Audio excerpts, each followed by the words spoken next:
Mesdames, Messieurs, bonsoir. Ce soir, je réponds à la question d'une auditrice très fidèle qui me pose la question de savoir qu'est-ce qui justifie que les présidents de la République, les ministres et les députés ne soient pas jugés de la même façon que nous. Ce qui est vrai. Il est d'autant plus facile d'engager la responsabilité d'un citoyen lambda comme vous et moi que d'engager celle du ministre, du député ou du président de la République. Cela tient à plusieurs raisons en réalité. D'abord, il faut savoir que ces personnes ont une autorité légitime. Elles sont élues par le peuple, en tout cas en ce qui concerne le président de la République et le député. Et pour le cas du ministre, on pourrait dire qu'il est investi par l'autorité suprême, à savoir le président de la République.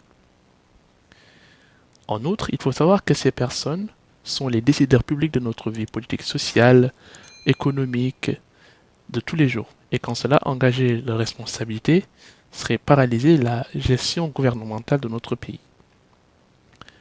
Et donc c'est ça qui justifie qu'un régime de protection spécial a été prévu pour eux, qui fait que parfois, pour engager la responsabilité, on a préalablement besoin de lever leur immunité. Mais alors, se pose la question de savoir, que fait-on du fait que nous sommes tous de l'affirmation selon laquelle nous sommes tous nés libres et égaux devant la loi? Alors il faut savoir que donc, pour les raisons que je viens d'évoquer, cela est justifié. Et ensuite, cette protection est très limitée. Elle n'entre en jeu que dans le cadre des actes posés par ces personnes pour l'accomplissement de leurs fonctions.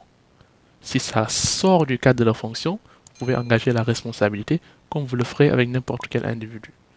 Par exemple, si un ministre vous doit de l'argent, vous faites comme si une autre personne ordinaire vous devez de l'argent et vous le traduisez en justice, il vous paye. Ensuite, il faut savoir que cette protection ne s'applique qu'en matière pénale. Et en matière pénale, la différence, c'est simplement le tribunal qui va juger la personne. Pour le cas des ministres, par exemple, c'est la haute cour de justice. Et la différence s'arrête là. Les textes sont strictement les mêmes. Le vol est défini de la même façon pour le ministre, le député, que pour le citoyen lambda. La fraude, pareil. Toutes les autres infractions sont définies de la même façon.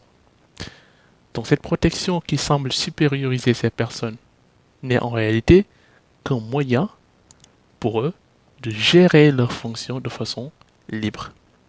Je vous retrouve très prochainement dans votre émission 2 minutes de droit.